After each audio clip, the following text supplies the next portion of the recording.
Hello and welcome along to another episode of Motivation Matters with me, Mark Terrell. And we are today going to look into change management and the role that motivation has and how we can help the situation by identifying motivations in a team when we're going through a change process. Just want to remind you of the previous episodes that I've recorded in the Motivation Matters live series. There's one on succession planning, there's one on leadership, there's one on team development, and there's one on recruitment. So look them out wherever you're watching this, whether you're on YouTube, Facebook, or on LinkedIn. So let's crack on without further ado with regards to change management and how motivation matters in that particular area of business. And I've done it very simply in this case. That's to the three things I'm going to talk about. I'm going to talk about beforehand, so the sort of planning stage before you go into the change, whatever the change might be. Then we've got to think about what happens during the process of change, and then obviously what we do after is always important to follow up and how we build on how the change process has.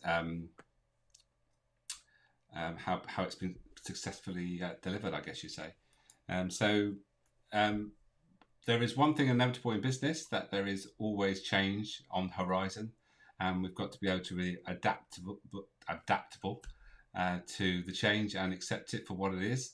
And I'm reading Stephen Bartlett's book at the moment, 33 Laws of Business and Life, and one of the messages in that is that change is inevitable. It's how we deal with it and how we prepare for it that's important.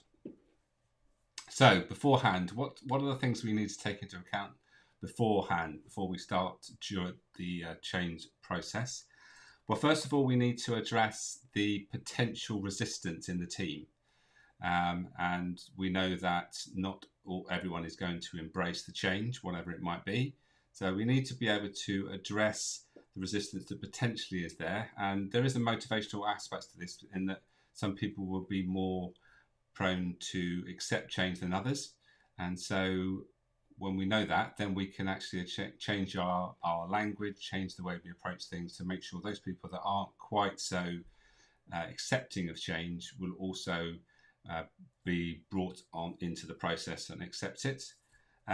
Moving on then to the other thing we need to think about is building the team, making sure that the team has a motivational profile that is likely to allow that change to happen.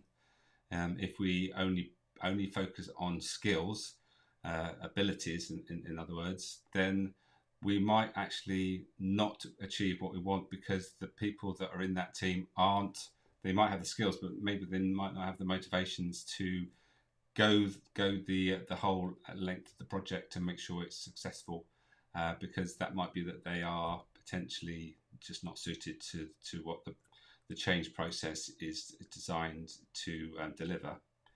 And then thirdly, before the event, is the engagement part. It's about engaging people in the process as to why should they actually embrace the change. And again, with regards to motivation, there is a lot of people that will need to understand what's in it for them. That's basically it.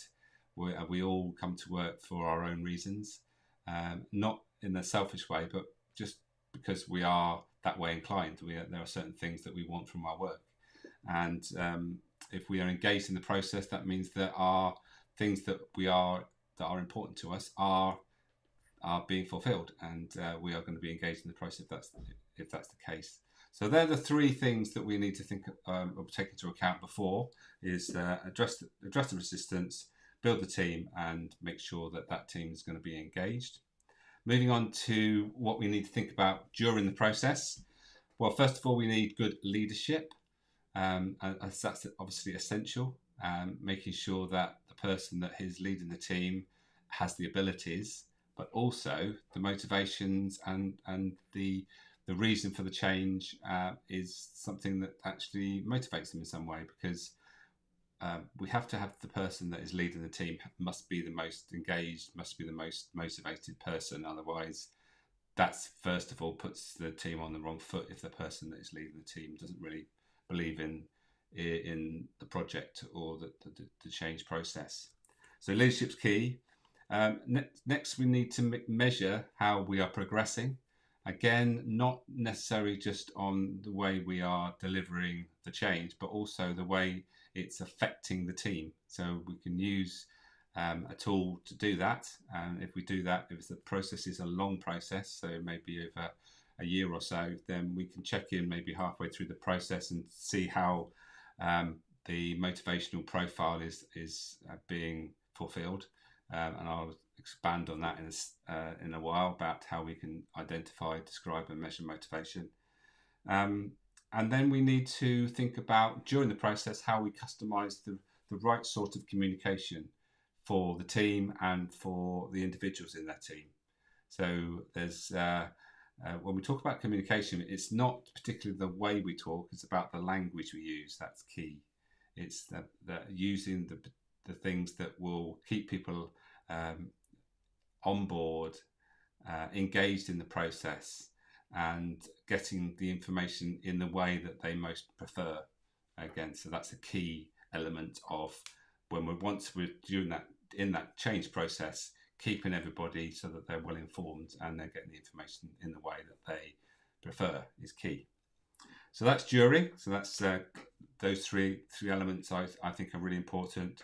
Our leadership, being able to measure the progress, and also to be able to customize the communication. And then when we come out the other side, which we know that a lot of change processes are, sometimes you don't even know when the end is actually apparent as such.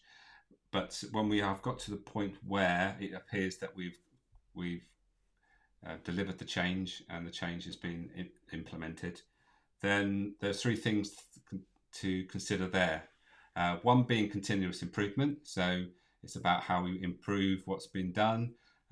One thing we have to have with regards to a mentality is that once something's been done, then we need to keep reminding ourselves that it's an ongoing process and we need to continually improve what we've done. Just because we've got to a point where we've changed something, we've got to make sure that we focus on the improvements that are needed to make sure that we get the best effect from the change.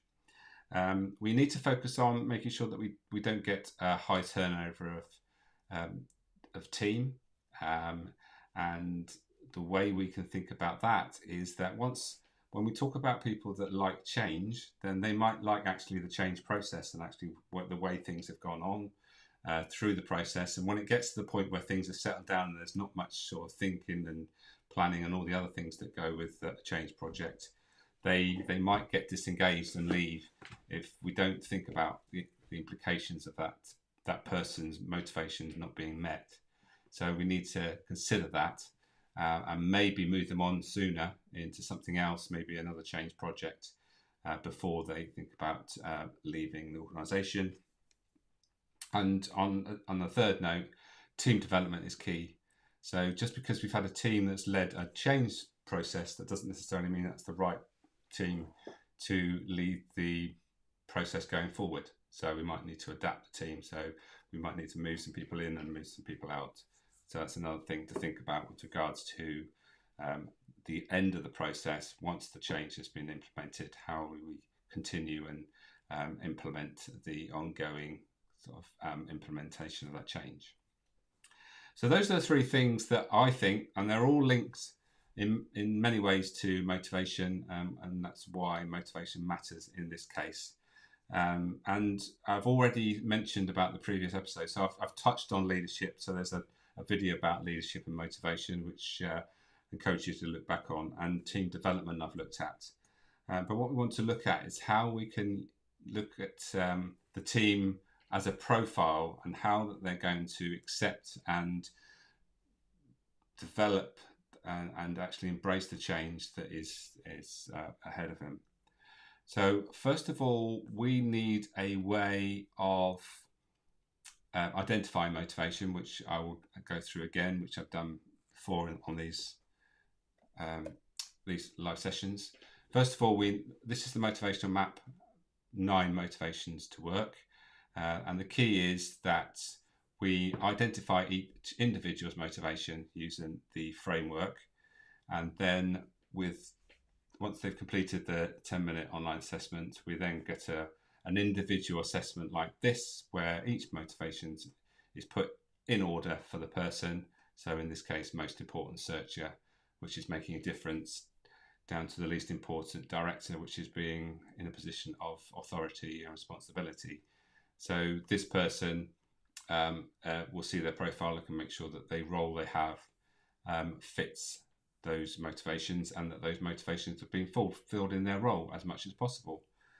But then when we think about a team, we then move on to bringing together all the team members and seeing what the profile looks like. So this is an example team where we can see the top motivator there is searcher, making a difference. Well, in a change process, you'd hopefully that will be actually important to people to make a difference, as long as what the purpose of the change is all about, and that's been made clear, and it's something that is meaningful and purposeful for the majority of the team.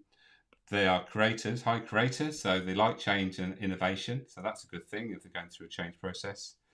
And this team like to be well rewarded, so if we are going through this process, we've got to make sure that there is an amount of focus on how much maybe financial reward there are at the end of it. And we should also take into account the expert here, where we need to think about how each person in the team is using their expertise, and also maybe the training element as well, how they're being trained to use their expertise within the change process that's been implemented. So that's an example of a team data table, where once we've identified the motivations, then we can use the information as to analyse as to whether this team is actually designed or set up correctly to allow the change to happen, which is something that I think a lot of change processes don't take into account. They think about the abilities and skills and knowledge that's needed, but actually have we got the right balance of motivations? And that's the key, the balance, getting the balance right.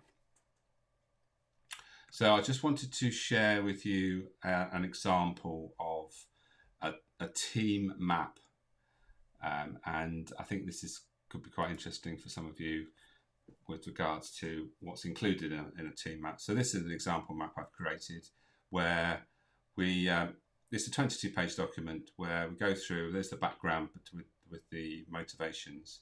And what we can start to think about is that potential conflicts in the team, and that's what what it talks about here, with potential motivations clashing. And you think, well, do I want to find out all these details about my team? Well, most of the cases, once you identify something, it's not about having to make changes. It's actually just being aware and making sure that certain things don't happen, because we're being unaware, and sharing this information can be the only thing that we need to do to the team to make them understand that there are certain motivations that are in the team, but they are potential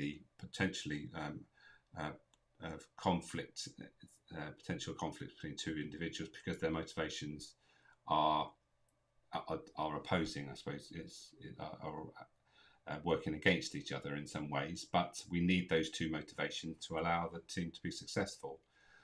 So, for instance, you might have someone that is very much independently driven, freedom, autonomy is a key driver, working with someone that is very friend-driven, so belonging is important. So those two are quite opposite in their setups, but we need an amount of people that are able to work independently and be driven by that.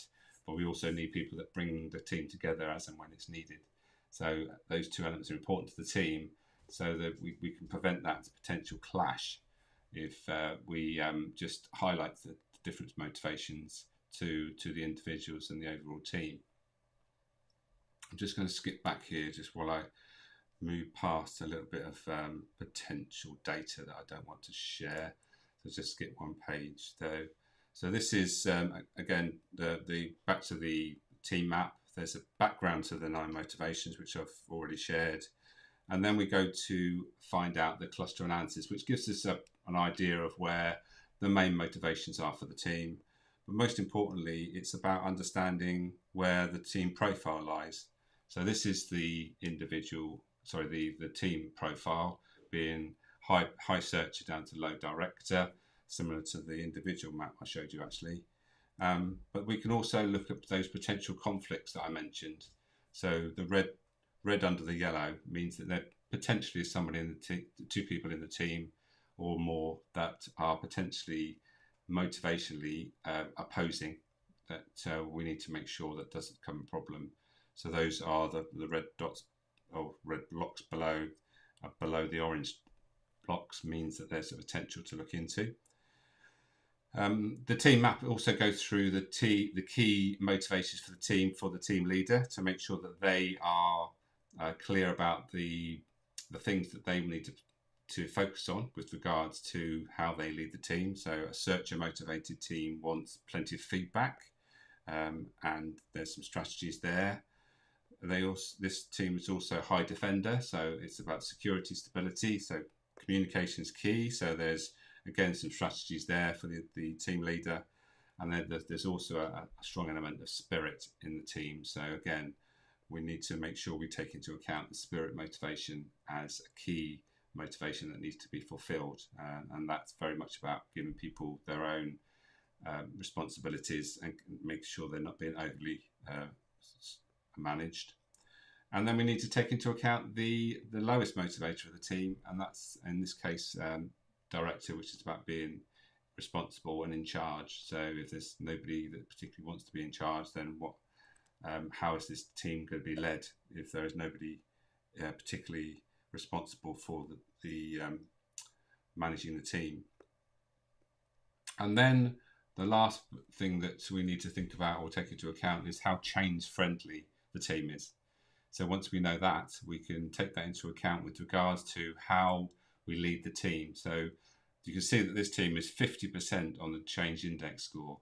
So that's sort of midway. So it's not particularly change friendly, it's not particularly change averse.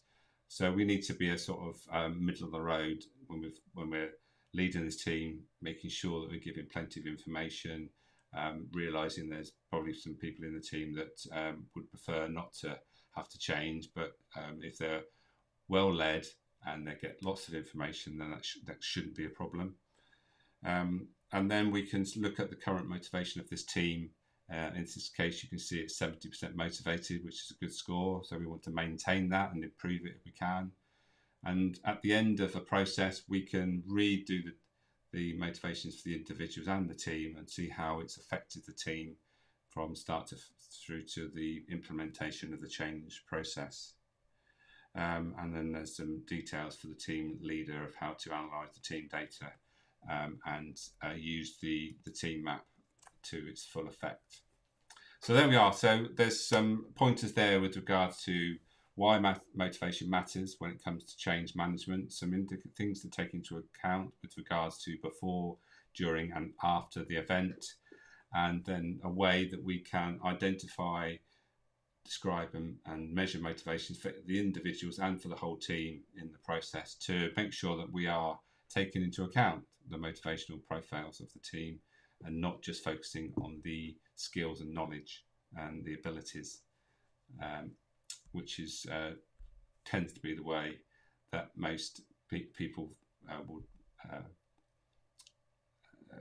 sort or deliver a project with regards to just the skills, and without really taking into account what the people that are involved in the change process really come to work for. Right, so there we are. That's a quick run through. If you'd like to know a bit more about what I do, then you can find out more here. This is my website where you'll see in the top right hand corner there's a leadership questionnaire. It takes a couple of minutes to find out what your leadership profile is. The 7 steps process, which I outline in my book, you'll find there. If you're a second generation business owner, so taking over the reins from the founder, and particularly that's relevant in a sort of family business, then there's a stress test there I've developed. There's the book, which you can buy from me or from Amazon. Some previous episodes of some LinkedIn lives there you'll see, and you also most importantly, you can check out the Motivated Business Club, which if I click through there, you'll see that there's lots of information with regards to what's included, why it's there, why I'm the right person to help you, why I can help you an individual and on a team basis. These are all the things that are included, and some background to me, and you will have all sorts of things there. I've included some Mythbusters there, all that's included, and right down the bottom there you will see there's the individual plus and team plus options, and just to make sure that you are ideal for the process and the program and working with me, then click through by clicking one of the buttons at the bottom, and there's a short video for me, and then you'll have the opportunity to book a call to follow up and have a conversation. So there we are. That's all the information I think you need. I hope you've had a good weekend and you're looking forward to the week ahead. And if you catch this on replay, then don't hesitate to leave any questions and a comment, and I will be more than happy to reply to them. But until the next episode of Motivation Matters Live, it's goodbye from me, and I'll see you next time.